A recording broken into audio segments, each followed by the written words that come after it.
It's time for Political Buzz, the television forum to discuss politics and issues of interest for all of Western New York. Now, from the WBBZ television studio at the Eastern Hills Mall, this is Political Buzz. Hello, everybody. John DeShula with you here on WBBZ-TV, your hometown television station. We welcome you. We have a show of great interest for you who are watching, and we thank you for joining us. Jim Kelly, Bills Hall of Fame quarterback with the late team owner Ralph Wilson Jr. in happier times, the early 1990s. Remember those Super Bowl years. Bills Nation is in mourning with the loss of Mr. Wilson this week at the age of 95. And, of course, the battle Jim Kelly is having with a second bout of cancer. A good friend of Jim Kelly's is DJ Dave Jixter from 97 Rock. You saw him during our Thursday night primetime telecast of the Buffalo Bills last October here on WBBZ-TV. There he is with the 97 Rock bus. He took us to Cleveland. We had great fun with Dave. And Dave is perhaps best known for the great charity work he does in our community, especially the turkey drive, the food drive for the food bank of Western New York. Dave stages that every Thanksgiving live for many days in a truck just down the street here from WBBZ on Transit Road. There you see him with Bucky and Selly, of course, raising donations for the food bank of Western New York. Now, Jixter is taking a get well card for Jim Kelly all around Western New York. It's here with us here at the Eastern Hills Mall in our studio, and while we're recording our show, you'll get a chance to see it. And while we wish Jim Kelly the very best of health, I thought we would get some insight into this card, what Jim is really like, what Jixter's thoughts are on the passing of Mr. Wilson, and, of course, the discussion about Bills fans all over Bills Nation. So how's that for an introduction, Jixter? Great. Thank you very much. You're welcome. Thank you for having me. It's almost a little embarrassing. No. You know, we were saying before the show, you know, a lot of times you go out into the community and you see personalities doing events, but you have a very sincere reason to do what you do, and I think that speaks volumes, believe me. You know, I'm lucky because I work with a lot of great people. Most of the people that are at 97 Rock right now, believe it or not, I grew up listening to on the radio. They started when they were young, and they're still there because they love what they do, and they hate when I say, hey, I grew up listening to you, Larry Norton, but they're great people, and I really learned from them. And one thing in this business, you really don't want to say no. If they ask you to do something, it's usually for a great cause, and you do it. And then you learn how to enjoy doing it, and then you see how it helps people. And it's really a nice, fulfilling feeling. And you're from Western New York, close by Buffalo. Yeah, I grew up in a town called Alexander, which no one probably knows where that is. It's about 15 minutes south of Batavia. And then I lived in Attica right up until last year. I finally moved to Erie County, so. And talk to us about your relationship, you know, with Jim Kelly. I know this is the Get Well card that you've had all over Western New York, and it's really a cool card, and you've had it signed all over the place. Yeah, we've been taking it everywhere, and what's really great about this card is of all these signatures inside and outside, everyone's got a story that they want to tell me about Jim. So it's a very emotional thing taking it around. But everyone's got a story like, I met him when I was 7 years old and he was the greatest guy, or he came to my sister's fundraiser when she was sick with cancer, or never met him, but he's one tough son of a gun, you know, and you hear all the stories while you take this out. So I've really been enjoying it. As emotional as it's been, it's really been a very enjoyable thing. I met Jim. Jim was dating an Attica girl back in the mid-90s, and I'd never, Jill Kelly now, but I knew her father, and I used to hang out with her father, and he got me to meet Jim a couple times, and I used to DJ. Well, I still do DJ, but he got me a gig playing at Jim's house after a football game in 1996. So I DJ'd at his house, and it was a tough game for Jim. It was against Miami. We got beat, and Jim didn't really have a good game and whatever. His brother Ray's 40th birthday party was going on, so that saved the party. I got everybody going and rocking. Jim came down at the end, and long story short, I've done every Jim Kelly party, including his daughter's birthday parties, his daughter Erin's prom, every Jim Kelly party since 1996. And people go, how many parties was that? And the answer is a lot. There's been a lot of Jim parties over the years. Well, and I've known Jim for a while, just professionally, from here at WBBZ and before that at Channel 7 for a little bit. And I get the sense that Jim Kelly is very loyal to not only his family but his friends. And I think you see that in how the Hall of Fame players are coming back to really wish him well, coming to his hospital to say that they are there for him. Yeah, Jim is, and I have a lot of loyal friends, don't get me wrong. Jim is very, very loyal. A quick Jim Kelly story. He at one time he was building a house in Richmond, Virginia, because two of his brothers, Pat and Ray, live out there, and he just thought that he was going to move away from Buffalo and move to Richmond. And he actually had his friends up here in Buffalo go down and help build his house because he was loyal to them. He knew that they helped build his lodge in Ellicottville, so he had them go down and work on his house in Richmond. That's how loyal of a friend he is. He's just you feel like you're part of the family when you're with Jim, and there's several guys just like me that'll tell you the exact same thing. Well, and now the second setback. He was here just on the Fred Jackson show in December. I remember that. And, I remember watching it. He certainly said that he had fought the good fight, and he looked great. He looked like the Jim Kelly that you see in that photo, and that And now the setback, and not to dig too deep into what the condition is, because you're not a doctor, and right. I'm not here to pry on that level, but I got to believe that he has to find that courage. And here's a guy who, as you know, the setback with the loss of his son Hunter, the first bout of cancer, and now this bout. How is it playing on him? What does he connect with you on this? Well, when he was in the hospital last week before he went to New York, I went to see him several times, and then at his house when he got out of the hospital before he went to New York, and he is. You think he's got to be scared, and I know he's in pain. He's been in pain since the last bout of cancer with surgery. He's been in pain, and he handles it so well, and he doesn't complain about it. He deals with it, and he's certainly a rock. And if you go see him in the hospital and you don't look like you're going to support him, he's going to say, "Hey, come on. Shake it off." He's the one that'll give you the pep talk to deal with it, even though he's dealing with it right now, and that's amazing. That's amazing. And his wife Jill is amazing too, because she is a great person of great faith, and I would think that, considering the situations they've gone through, that faith has been tested many times, losing a child. But they've been very public about Jim's condition. Yeah, Jill has great faith, and I remember all of Jim's friends, all of the gang going to Hunter's funeral to show our support. And I remember a bunch of us went together, and we were all a blubbering mess. And Jill, with her faith, was so strong, and Aaron and Cameron were so strong also because of their faith, which is great. And so is Jim. I mean, very much so. It's an amazing family. Well, and there's a photo that was posted on Instagram, I believe, and I think we have it there, of Aaron with Jim. It's very emotional when you see that photo, and I admire the family for being so public, because Jim is a public person. He's beloved by all, and everybody wants to wish him well and wants to know how he's doing. And something like that, you see, certainly, like you said, he's in pain, but he's there with his family, and so the people take comfort in that. Yeah, he's there with his family, and all his brothers and their wives are with him, and we just wish him the best. And like I said, there's nobody stronger. So. Yeah. We got this card, and we're just going to keep taking it around. Yep. And I spoke with Jill, and I think we'll give it to him when he gets home from New York.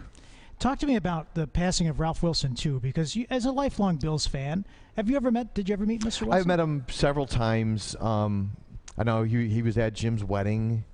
And I'm a media guy too, so I'm in the locker room, and I've walked by him in the Bills locker room many times throughout the past 12 years. So never had a chance to know him like I know Jim, or have a good conversation. But one of my good friends, his name's John Beaver, met him back in the early 90s, in the Super Bowl years. Was on a plane with him. And he told me the story, and it just made me laugh at what kind of guy Mr. Wilson was. So my friend John Beaver went up to Mr. Wilson and said, "Mr. Wilson, I'm a longtime Bills fan. Just so you know, I was there back in the 2 and 14 years." And Mr. Wilson looked at him and goes, So was I, which I thought was a great story. And he ended up mailing John Beaver an autographed Ralph Wilson photo. That's terrific. But that's just a great Ralph Wilson story. Here's a guy who, from what I read and what I heard about him, could have moved the team several different times, kept the team in Buffalo, brought the team here when no one else wanted to. And what Jim and Thurman Thomas and Andre Reed and all those guys, even today's players, Eric Wood, nothing but praise for the man. So it was a very sad day yesterday, and a sad day in Buffalo Bills history. Absolutely, and I know Fred Jackson also expressed his condolence and said something that I thought was very interesting. I think so did C.J. Spiller, that they're going to get into next season and they're going to win. They're going to win for Ralph, and they're determined to really bring that glory to the team that they felt. I get the sense that he was able to really put together a sense of family in addition to being a team and being a business, that he was able to connect with those players on a different level. Yeah, absolutely, from what I've heard. And I know when this guy here was playing, it was a family. As a matter of fact, Bruce, Thurman, and Andre surprised Jim last Friday before he went to New York at the house, and Jim just perked right up and was very happy, and they were like busting on each other a little bit too, which was pretty funny. I can just only imagine what it was like in that locker room back in those Super Bowl days. It had to be just a hoot. How are you doing, Dave? I know this is taking an emotional toll on you. I'm doing. I have good days and bad days. Today's kind of a bad day. It's very emotional. I think the worst part about it is that he's in New York City right now, so we can't see him right now. He's with his family, and that's the way we're all going to let it be until he's ready to see us. But it's tough. It's tough and it's scary. So. Well, you do a great job to keep up the spirits. Thank you. If I can channel Jim, I'd say, suck it up. Let's go. Let's keep the positive. Let's keep the positive spin. And there's going to be a rally of sorts, a tailgate really, in memory of Ralph Wilson over the weekend, Sunday, March 30th, at the parking lot. I guess they call it Hammer's Lot. Yeah, I heard about it. Yeah, I heard the guy I heard him on the radio today, and he said, "I got parking for 100. 100. You're gonna need parking for 1,000." Yeah, that's gonna be a lot of people. There should be a lot of people for that. I'd be shocked if there wasn't. Well, and the connection, bringing it back to Jim, is that the proceeds from that will go to Hunter's Hope. Right. So I thought, that kind of brought it all full circle. So, Jickster, thanks for stopping by. Thanks for having me, John. You're a legend when it comes to this broadcasting market, and it's always great. And you're always there for us when we need you. So thank you from everybody at 97 Rock. You're welcome. And please express to Jim, on behalf of Bob and the whole staff here at WBBZ, our wishes to get well and to see him back here on our air. Absolutely. I'm going to have you guys sign the card, too. All right. So. Dave Jickster from 97 Rock. Political Buzz will be back in just a little bit.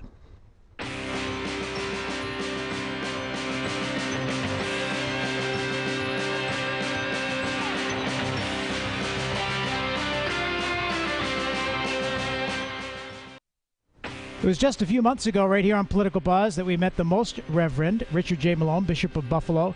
We talked about what a giving community we have in Buffalo. And that giving is important because recent census statistics ranks Buffalo as the third poorest city in the nation. It seems hard to believe. And to help those in need, Catholic Charities That Appeal is going on right now. And joining me is Eileen Nowak, who's the Department Director of Parish Outreach and Advocacy and Executive Director of the Ladies of Charity. Eileen, welcome to WBBZ-TV and Political Buzz. Thank you for having me today. You're welcome. Yeah, we were talking before we started recording the show that it is a very generous community, and it's just a great place to live, Buffalo and Western New York, and that's reflective of how generous the community is. Oh, absolutely. It's just amazing. And it doesn't matter whether someone's Catholic or Protestant, what their color is. Everybody just is so very, very giving and caring. Caring's a big word, too. Well, I think that's an important point. You hear the word Catholic Charities and you think, well, all right, that must be a not-for-profit entity that helps people of that faith. But that's not the case. Oh, no, absolutely not. We do have services available for people of any race, creed, age. It's available for anyone to come to us. Now, we talked about in the open there that, Buffalo is the third poorest city in recent census statistics. And it seems like sometimes, our studios are out in the suburbs, and I've always felt sometimes there's a little bit of an inequity. You have the poorest of the poor sometimes in the inner city, and then, the wealthiest of the wealthy not 10 miles away in a suburb. And you deal with the people who are in need the most, but it's not always an issue in the inner city. People who are in a suburban setting sometimes lose a job, there's a family issue or a life issue. So it's across the board, the need. Absolutely. I'm glad you brought that up, because a lot of times people think exactly what you first said, that, you know, if you're in the suburbs, this isn't going to touch me or us. That's not true at all. Especially the last few years, there's an awful lot of people who have had a loss of a job, or their jobs cut back in time and hours. And when you're cut back in hours, what do you cut back in as pay as well, correct? Absolutely. The cost of gas has risen. The cost of groceries have risen.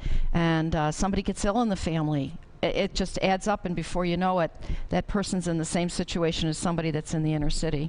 The goal is 10.8 million, I think I saw in the notes, and it seems like an incredible amount of money. But every year, you know, I would always remember reporting on the Catholic Charities Appeal was always the drive that never failed. Never failed, yeah. Well, we were very fortunate last year that we, you know, exceeded our amount. We're hoping this year to do the same. Again, people are very giving, and through corporations, through the community, through the parishes. And that's how people can contribute through, if you are going to church on Sunday, and we hope that you are, and going to a Catholic parish, you can make your contribution through the church. Sure, absolutely. But you can also give, if you'd like to, you can call to the main office, which is 218-1400. You can go online. A secure site is there, and that is ccwny.org. And we'll have that information up toward the end of the segment. Great. And you can probably see these in Western New York. There's a nice brochure there about what Catholic Charities does.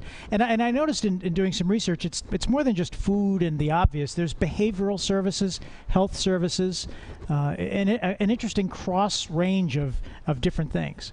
Well, we are the most comprehensive human services program that there is in the Western New York area at this time, and you're exactly right. We can help with basic relief needs, marriage counseling, kids getting their GED, jobs, a great variety of ways that people can be helped. We talked a little bit, you had made some interesting comments about, because it's obviously very faith-based in its origin, and how the Pope has been making an impact as people find out what you do. Very fascinating much so. Story. Well, I have to do a lot of shopping for our sites, pantries, and Ladies of Charity that I oversee. And I'll go to a store in the morning. They're open quite early. And as I'm checking out with a lot of product, they're saying to me, gosh, you're from Catholic Charities. And I say, yes. I've had people who have been atheists, people who say they never go to church. I've had younger people, older people in the last year or so say to me, you know, that new Pope is really going to make a difference. What a great man he seems to be. That's a wonderful statement. Just amazing that somebody would say that. Absolutely, and he has made a difference. And I have a card here. There's a patron saint even for this mission, Saint Padre Pio, who gave up all material wealth back in the ancient times, and used that as an example of what people should do to really get in touch to help others. Well, explain the Ladies of Charity. What is that connection, and what is their mission? Well, the Ladies of Charity is a women's volunteer group. It is the oldest lay volunteer group in the world today. It was started in the Buffalo area in 1941, and originally it was started by St. Vincent de Paul and St. Louise de Marillac, and so we're part of the Vincentian family. And the ladies, they strive to change the cycle of poverty, and we work with thousands of people during the year. We have several locations where people do things, but our main location is at 1122 Broadway in Buffalo. We help people for toys at Christmas time, over 3,500 children. This past year were helped with toys through the Holiday Partnership and News Neediest program. We help people who are reestablishing a home. I'm talking about from a disastrous situation. I'm talking somebody who had a fire, somebody who had to run away in the middle of the night due to domestic violence, somebody who just got out of jail and has been in jail for several years and come back out and they don't have any family or anybody. They don't have anything available to them for these needs. A lot of times there's elderly people who unfortunately have to be moved from one place to another. these people come to our caseworkers at Catholic Charities. They're critiqued.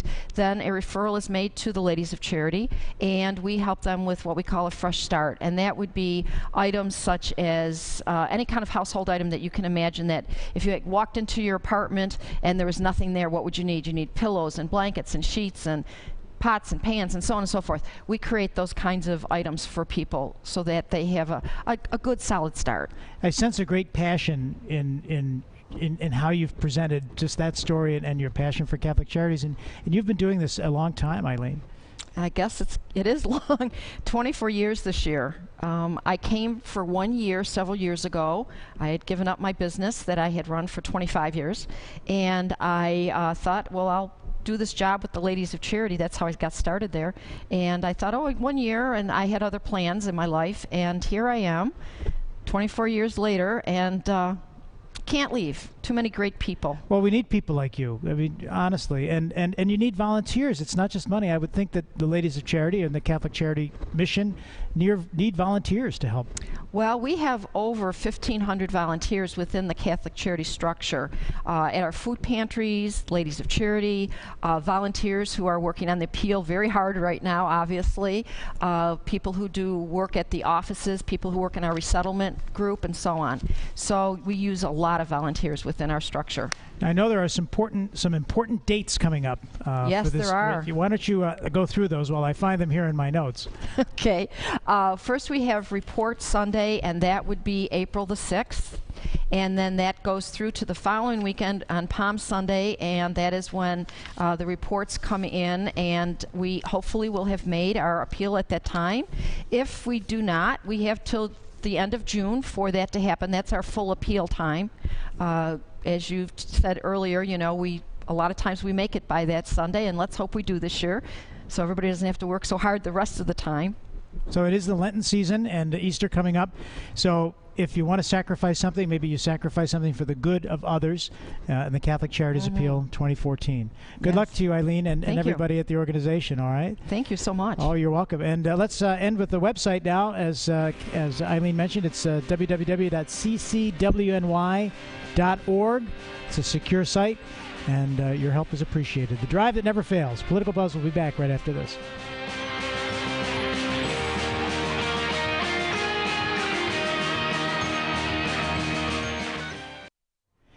There it is, Political Buzz. We're on the air Sunday at 11 a.m., Thursday at 9 a.m., and our website is WBBZ.TV. And, of course, you can like us on Facebook. Make sure you do that because we have a very active social media site, and at WBBZ at Twitter. On Twitter, so make sure that you participate in our social media conversation. Medaille College in Buffalo gave Phil Arnold, the owner of WBBZ-TV and our station, the Television Station of the Year Award at a recent event at Medaille College. It was great to see Professor Lou Pasentitas, Phil Arnold there with other members of the Western New York media, from news affiliates, from law enforcement, and the medical community, including prominent doctor at Roswell Park, who also received a major award in law enforcement. But there's Phil Arnold accepting the award, and in his acceptance speech he was very gracious. He said, you know, we're the new kids on the block, so to get this kind of recognition is really extra special, and he acknowledged all the creative staff here at WBBZ-TV, who I will second are some of the best in the business to help put your hometown television station on the air. So there's that award, that little Buffalo. He's the #1 guy. And we appreciate that acknowledgement from Medaille College. Also wanted to express our condolences to the Wilson family on the passing of Ralph Wilson Jr. this week. Certainly a major icon in Western New York to build the brand of the Buffalo Bills and keep it here in Western New York. More to come on that story, but certainly at this point, just wanted to extend our sympathies to the Buffalo Bills family, the Ralph Wilson's family, and everyone in the Bills Nation, as they say. All right, that's it for this edition of Political Buzz. We'll see you Thursday and on Sunday right here on your hometown television station.